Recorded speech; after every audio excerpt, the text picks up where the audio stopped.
നമസ്കാരം. മലയാളി വാർത്ത ഇൻസൈഡിലേക്ക് സ്വാഗതം.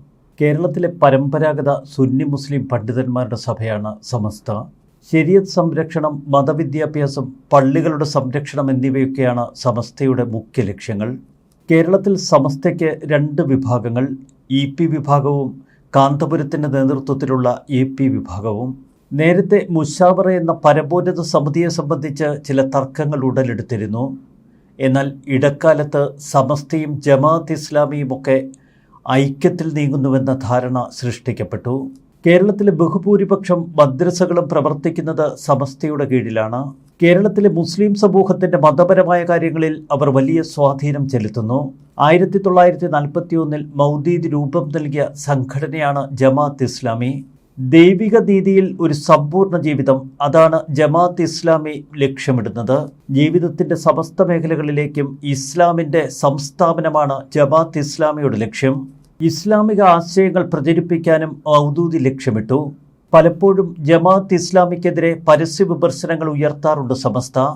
ഒരു വശത്ത് മുസ്ലിം സമുദായത്തെ പ്രതിനിധീകരിക്കുന്ന പാർട്ടി എന്ന നിലയിൽ മുസ്ലിം ലീഗ് പൊതുവെ ജമാഅത്ത് ഇസ്ലാമിയോടും സമസ്തയോടും തുല്യ അകലവും അടുപ്പവും പാലിക്കുന്നു. രാഷ്ട്രീയ ഇസ്ലാം എന്ന അപകടകരമായ ലക്ഷ്യത്തിലേക്കാണ് മൗദൂദി സംഘടനയായ ജമാഅത്ത് ഇസ്ലാമി നീങ്ങുന്നത് എന്ന് ചിലപ്പോഴൊക്കെ സമസ്ത തുറന്നു പറയാറുണ്ട്. എന്നാൽ ഇപ്പോൾ നടക്കുന്ന സമസ്ത സമ്മേളനത്തിൽ മൗദൂദിയുടെ ജമാഅത്ത് ഇസ്ലാമിക്കെതിരെ അവർ രൂക്ഷ വിമർശനങ്ങൾ ഉയർത്തുന്നു. ഇത് കേരള രാഷ്ട്രീയത്തിൽ വലിയ ചലനങ്ങൾ സൃഷ്ടിക്കും. കഴിഞ്ഞ 4 പതിറ്റാണ്ടുകളായി ജമാഅത്ത് ഇസ്ലാമി CPM-നോട്, പ്രത്യേകിച്ച് LDF-നോട് അവരുടെ ചായ്വ് പ്രകടമാക്കുന്നു. എന്നാൽ ഇക്കഴിഞ്ഞ ദിവസം ജമാഅത്ത് ഇക്കുറി തങ്ങളുടെ പിന്തുണ UDF-ന് പ്രഖ്യാപിക്കുന്നു. കോൺഗ്രസ് പാർട്ടിക്കൊപ്പം നീങ്ങുമെന്ന പ്രഖ്യാപനമാണ് ഇപ്പോൾ ജമാഅത്തിനെതിരെ സമസ്ത പെട്ടെന്ന് തിരിയാനുള്ള പ്രകോപനവും.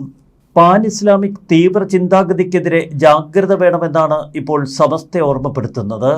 മതരാഷ്ട്രവാദം ഒളിച്ചു കടത്തുന്ന വൈകാരിക പ്രകടനങ്ങളിലൂടെ രാഷ്ട്രീയ ഇസ്ലാം മുസ്ലിം യുവാക്കളെ വഴിതെറ്റിക്കുന്നുവെന്ന് സമസ്ത തുറന്നടിച്ചു. നിഷ്പക്ഷ മാധ്യമങ്ങൾ എന്ന പേരിൽ പ്രവർത്തിക്കുന്ന മാധ്യമങ്ങൾ വഴിയാണ് ഇത്തരത്തിലുള്ള പ്രചരണങ്ങൾ നടക്കുന്നത് എന്നും സമസ്ത ഓർമ്മപ്പെടുത്തുന്നു. കേരളത്തിൽ മീഡിയ വൺ തുടങ്ങിയ മാധ്യമ സ്ഥാപനങ്ങൾ ജമാഅത്തിൻ്റെ നിയന്ത്രണത്തിലാണ്.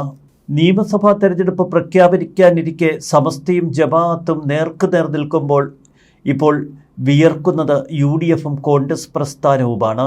മുസ്ലിം ലീഗും വലിയ പരീക്ഷണമാണിപ്പോൾ നേരിടുന്നത്. നിയമസഭാ തെരഞ്ഞെടുപ്പിൽ ജമാഅത്ത് ഇസ്ലാമി പിന്തുണ സ്വീകരിക്കും എന്ന് പ്രതിപക്ഷ നേതാവ് VD സതീശൻ വ്യക്തമാക്കിയതിന് തൊട്ടുപിന്നാലെയാണ് സമസ്ത അതിശക്തമായ പ്രതികരണങ്ങളുമായി രംഗത്തെത്തുന്നത്. ജമാഅത്ത് ഇസ്ലാമി UDF-ന് പിന്തുണ വാഗ്ദാനം ചെയ്താൽ സ്വീകരിക്കും എന്ന് സതീശൻ തറപ്പിച്ചു പറഞ്ഞിരുന്നു. വരുന്ന നിയമസഭാ തെരഞ്ഞെടുപ്പിൽ മുസ്ലിം സമുദായത്തിൻ്റെ പിന്തുണ UDF-നായിരിക്കും എന്ന പൊതുബോധത്തിനിടയിലാണ് ഇപ്പോൾ സമസ്ത പെട്ടെന്ന് രൂക്ഷമായി പ്രതികരിച്ചുകൊണ്ട് രംഗത്തെത്തുന്നത്. മൗദൂദി ആശയങ്ങൾ യുവാക്കളെ വഴിതെറ്റിക്കുന്നു എന്ന് സമസ്ത തുറന്നടിച്ചിരിക്കുന്നു. ഇത്തരം വിഘടന ചിന്തകളെ പ്രതിരോധിക്കണമെന്നാണ് സമ്മേളനം പറയുന്നത്. സമസ്തയുടെ 100ാം വാർഷികത്തോടനുബന്ധിച്ചുള്ള അന്താരാഷ്ട്ര സമ്മേളനത്തിലാണ് ഇപ്പോൾ പ്രമേയം അവതരിപ്പിച്ചിരിക്കുന്നത്.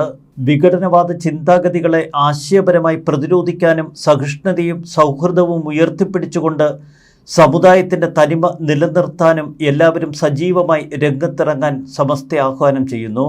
ഇക്കഴിഞ്ഞ ലോക്സഭാ തെരഞ്ഞെടുപ്പിൽ സമസ്തയുടെ മുഖപത്രം രാഷ്ട്രീയത്തിൻ്റെ പേരിൽ കത്തിക്കുന്ന കാഴ്ച കേരളം കണ്ടിരുന്നു. LDF-ന് വോട്ടഭ്യർത്ഥിച്ച് പരസ്യം പ്രസിദ്ധീകരിച്ചതിനാണ് മലപ്പുറം തിരൂരങ്ങാടിയിൽ സുപ്രഭാതം പത്രം കത്തിച്ചത്. അന്ന് സമസ്തയുടെ മുഖപത്രത്തിൽ പരസ്യം വന്നതാണ് പ്രതിഷേധത്തിന് കാരണം. മുഖ്യമന്ത്രിയുടെ ചിത്രത്തോടുകൂടി സമസ്ത മുഖപത്രമായ സുപ്രഭാതത്തിൽ LDF-ന്റെ തെരഞ്ഞെടുപ്പ് പ്രചരണത്തിൻ്റെ പരസ്യം അച്ചടിച്ചു വന്നു.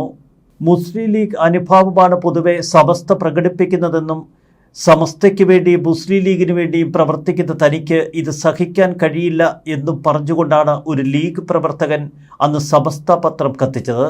പൊതുവെ തെരഞ്ഞെടുപ്പ് വേളയിൽ സമസ്ത പരസ്യമായി ആർക്കാണ് തങ്ങളുടെ പിന്തുണ എന്ന് പ്രഖ്യാപിക്കാറില്ല. എന്നാൽ ജമാഅത്ത് ഇസ്ലാമി ഇക്കുറി പരസ്യമായി UDF-നെ പിന്തുണയ്ക്കാൻ തീരുമാനിച്ച സാഹചര്യത്തിൽ സമസ്ത LDF-ന് പിന്തുണ നൽകുമോ എന്നതിലാണ് ഇപ്പോൾ UDF-ന്റെ ആശങ്ക. നേരത്തെ നിലമ്പൂർ ഉപതെരഞ്ഞെടുപ്പ് വേളയിൽ ജമാഅത്ത് ഇസ്ലാമിയെ രൂക്ഷമായി കടന്നാക്രമിക്കുന്ന പ്രതികരണങ്ങളുമായി സമസ്ത രംഗത്തെത്തിയിരുന്നു. അന്ന് കാന്തപുരം വിഭാഗമാണ് ജമാഅത്ത് ഇസ്ലാമിയെ രൂക്ഷമായി ആക്രമിച്ചത്. കേരളത്തിൽ ഉയരുന്ന ചർച്ചകളിൽ വ്യക്തമാകുന്നത് ജമാഅത്ത് ഇസ്ലാമി അതിൻ്റെ പ്രഖ്യാപിത ലക്ഷ്യങ്ങളിൽ നിന്ന് പിന്നോട്ടു പോകുന്നുവെന്നാണ് അന്ന് കാന്തപുരം AP വിഭാഗം പറഞ്ഞത്. ദൈവത്തിൻ്റെ ലോകത്ത് ദൈവത്തിൻ്റെ ഭരണം മാത്രം എന്നതാണ് ജമാഅത്ത് ഇസ്ലാമിയുടെ വാദം. അതായിരുന്നു അവരെ മറ്റുള്ള മുസ്ലിം സംഘടനകളിൽ നിന്ന് വേറിട്ട് നിർത്തുന്നത്. ഈ വാദത്തോട് ചേരാത്ത ഇന്ത്യൻ മുസ്ലിം വിഭാഗങ്ങളെ മതഭ്രഷ്ട് ലഭിച്ചവരാണ് എന്ന് സംഘടന വിലയിരുത്തുന്നു. എന്നാൽ സംഘടനയുടെ പ്രഖ്യാപിത ലക്ഷ്യങ്ങളിൽ നിന്ന് ചിലർ പിന്നോട്ടു പോകുന്നുവെന്നാണ് അന്ന് കാന്തപുരം പറഞ്ഞത്. നിലമ്പൂർ ഉപതെരഞ്ഞെടുപ്പ് വേളയിൽ അന്ന് ജമാഅത്ത് ഇസ്ലാമിയുടെ രാഷ്ട്രീയ ഭാഗമായ വെൽഫെയർ പാർട്ടി UDFന് പിന്തുണ പ്രഖ്യാപിച്ചിരുന്നു. UDF വെൽഫെയർ പാർട്ടി ബന്ധത്തെ വിമർശിച്ചുകൊണ്ട് അന്ന് മുഖ്യമന്ത്രി പിണറായി വിജയൻ അടക്കം LDFിലെ ചില നേതാക്കൾ രംഗത്തെത്തി. 4 ദിനരാത്രങ്ങൾ നീണ്ട ചർച്ചകളും സംവാദങ്ങളും സംഘടിപ്പിച്ചുകൊണ്ടാണ് ഇപ്പോൾ സമസ്തയുടെ 100ാം വാർഷിക സമ്മേളനം. ഇന്ന് വൈകിട്ട് 4:30-നാണ് സമാപന സമ്മേളനം. സമാപന സമ്മേളനത്തിൽ 10 ലക്ഷം പ്രവർത്തകർ പങ്കെടുക്കുമെന്നാണ് സംഘാടകർ പറയുന്നത്. ശുഭ്ര വസ്ത്രധാരികളായ പ്രവർത്തകരെത്തുന്നതോടെ അവിടെ ഒരു ജനസാഗരം രൂപപ്പെടും. സമസ്ത പ്രസിഡന്റ് മുഹമ്മദ് ജിഫ്രി മുത്തുക്കോയ തങ്ങൾ അധ്യക്ഷത വഹിക്കും. മുസ്ലിം ലീഗ് സംസ്ഥാന പ്രസിഡന്റ് പാണക്കാട് സാദിഖലി ശിഹാബ് തങ്ങൾ മുഖ്യപ്രഭാഷണം. സമസ്ത ശതാബ്ദി award Lulu international group chairman MA Yusuf അലിക്ക് സമ്മാനിക്കും. മുഖ്യമന്ത്രി പിണറായി വിജയൻ, കർണാടക ഉപമുഖ്യമന്ത്രി DK ശിവകുമാർ, കേരളത്തിന്റെ പ്രതിപക്ഷ നേതാവ് VD സതീശൻ തുടങ്ങിയവരൊക്കെ ഈ ചടങ്ങിലുണ്ട്. സമാപന ചടങ്ങിലും വ്യക്തമായ ജമാഅത്ത് ഇസ്ലാമി വിരോധം കത്തിപ്പടരുമെന്നർത്ഥം. ഇസ്ലാമിൻ്റെ സമാധാനപരമായ പ്രബോധന ശൈലിയെയും മഹത്തുക്കളായ മുൻഗാമികൾ കാണിച്ചു തന്ന പാഴതയെയും അട്ടിമറിക്കുന്ന ശൈലിയാണ് ഇപ്പോൾ ജമാഅത്ത് പിന്തുടരുന്നത് എന്ന് സമസ്ത തീർത്തു പറയുന്നു. ഇസ്ലാമിസ്റ്റ് തീവ്ര ചിന്താഗതികൾക്കെതിരെ ജാഗ്രത പാലിക്കണമെന്നാണ് സമസ്ത ശതാബ്ദി സമ്മേളനം മുന്നറിയിപ്പ് നൽകുന്നത്. മുസ്ലിം യുവാക്കളെ മുഖ്യധാരയിൽ നിന്ന് വഴിതെറ്റിക്കാനുള്ള ശ്രമമാണ് മൗദൂദികൾ ഇവിടെ നടത്തുന്നത്. ഇത് ഗൗരവതരമായ വെല്ലുവിളി. നിഷ്പക്ഷ മാധ്യമങ്ങൾ എന്ന വ്യാജേന പ്രവർത്തിക്കുന്ന മാധ്യമങ്ങൾ വഴി ഭൗതികമായ കടന്നുകയറ്റങ്ങളും സമുദായത്തെ ഭിന്നിപ്പിക്കാനുള്ള അജണ്ടകളും അവർ നടപ്പിലാക്കുന്നു. സുന്നി പൈതൃകമായ സഹിഷ്ണുതയും സൗഹൃദവും ഉയർത്തിപ്പിടിച്ച് ഇത്തരം വിഘടനവാദ ചിന്താഗതികളെ തകർത്ത് കളയണമെന്നാണ് സമസ്ത ആവശ്യപ്പെടുന്നത്.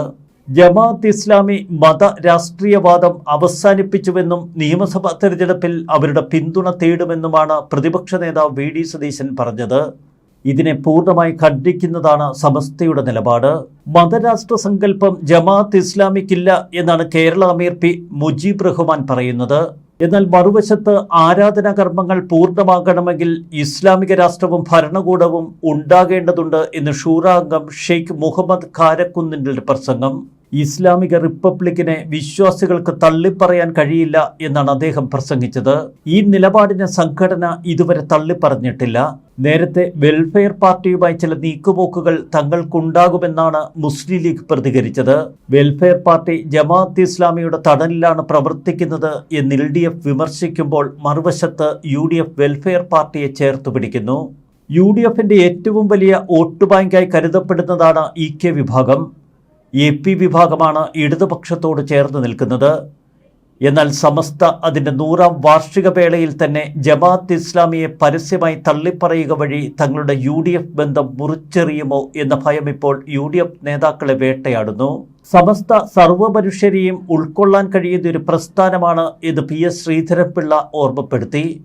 ഒരു കാര്യം വ്യക്തമാണ്, ജമാഅത്ത് ഇസ്ലാമിയുടെ വെൽഫെയർ പാർട്ടി ഇക്കുറി പരസ്യമായി UDFന് പിന്തുണ നൽകുകയാണ് എങ്കിൽ സമസ്ത തങ്ങളുടെ നിലപാട് പുനഃപരിശോധിക്കും. LDFിലേക്ക് ചായ്വ് പ്രകടിപ്പിക്കാൻ AP വിഭാഗം വീണ്ടും തീരുമാനമെടുത്തിരിക്കുന്നു എന്ന വാർത്തയും പുറത്തു വരുന്നു. അങ്ങനെയെങ്കിൽ സമസ്തയുടെ EP വിഭാഗവും LDFനും CPMനുമൊക്കെ പിന്തുണ പ്രഖ്യാപിക്കുമോ? ഇതാണ് കേരളം ഉറ്റുനോക്കുന്നത്. ഇവിടെ ഏറ്റവും വലിയ സമ്മർദ്ദത്തിലാഴുന്നത് മുസ്ലിം ലീഗ് പാർട്ടി തന്നെ. ന്യൂസ് ഡെസ്ക് മലയാളി വാർത്ത ഇൻസൈറ്റ്.